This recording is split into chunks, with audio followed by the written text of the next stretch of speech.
Saya nak share idea bisnes untuk anda yang introvert. Okay, ramai orang, especially orang introvert ni, dia ingat bisnes ni kena orang yang outspoken. Dia mesti orang extrovert je yang boleh berjaya dalam berniaga.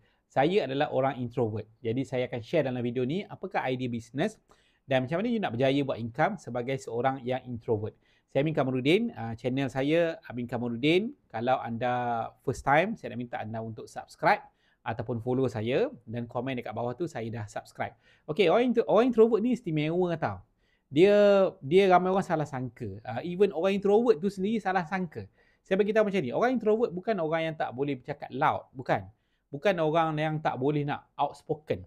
Dia tak buat something tu as a habit, tak. Dia hanya buat benda tu bila ada purpose, bila ada objektif. Dia hanya bercakap kuat ke, bercakap ke kan, hanya bila mana dia tahu apa impact benda tu, apa kesan, dia ada reason di sebalik apa benda yang dia nak buat.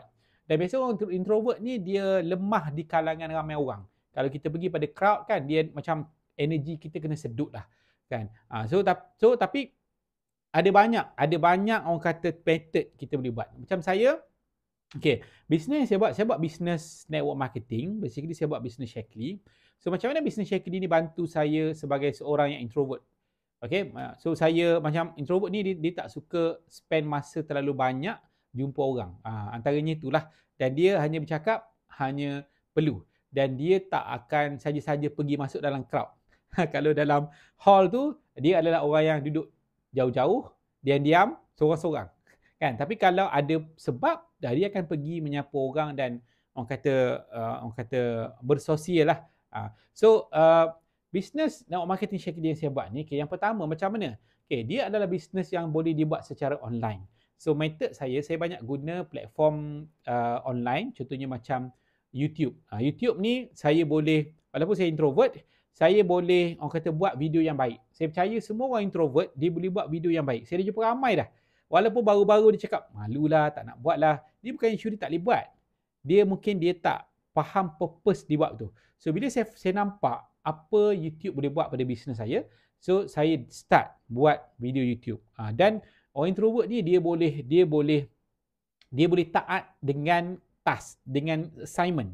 So bila saya buat video YouTube, daripada YouTube tu orang nampak daripada video tu dan dia pun percaya dekat saya dan mudah untuk beli produk-produk yang saya jual daripada platform YouTube. So jadi itu yang pertama lah. Yang kedua, so nak uruskan order-order ni, saya gunakan platform website lah. Bila Shaklee disediakan satu platform yang mana kita boleh order, kita boleh hantar, kita boleh tengok sales team kita, kan? Kita boleh belajar dalam tu, banyak info-info dalam tu. So saya gunakan tu. So jadi kebanyakan pada saya punya order daripada pelanggan tu memang saya post lah gunakan sistem Shaklee. Sebab post Shaklee ada insurans. Dan sekarang ni tengah murah lah, RM6 saja. Bayangkan memang murah, sangat murah. Dan bila kita post hari ni, kita bagi arahan, kita buat bayaran sebelum pukul 3, insya-Allah esok sampai.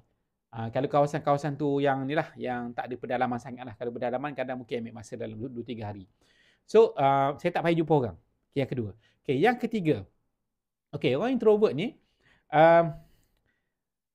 dia ada juga kebanyakan orang introvert ni dia orang yang senang dimotivate, bukan orang yang bermotivasi dengan pencapaian.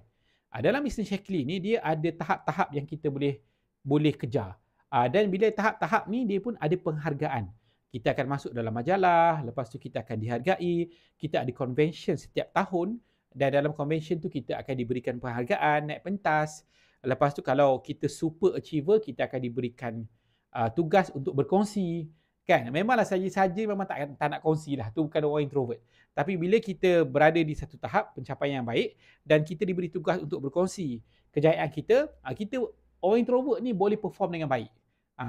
Memang saja-saja dia tak buat, tapi once diberikan tugas, dia akan boleh perform dengan baik. So saya nak welcome orang introvert yang nak buat bisnes yang you rasa mungkin kebanyakan bisnes yang you tengok tu kena loud. Orang tu mesti loud dan outspoken. Jadi tak ada method untuk you buat bisnes. Kan? Sebab you orang introvert. So dalam bisnes Shaklee yang saya buat ni, ada method dia. Dan kalau you perempuan jangan bimbang. Sebab saya buat dengan wife saya. Kami sama-sama aktif dalam bisnes ni. Cuma video ni saya yang buat lah. Okay, masuk dalam grup dan kita akan train you, kita akan ajar you. Saya faham macam mana method you untuk you buat. So, insyaAllah kita akan buat sama-sama. Jadi, nak dapat info lebih, simple saja. You boleh contact link yang saya sediakan di bahagian description. Okay, itu saja. Assalamualaikum.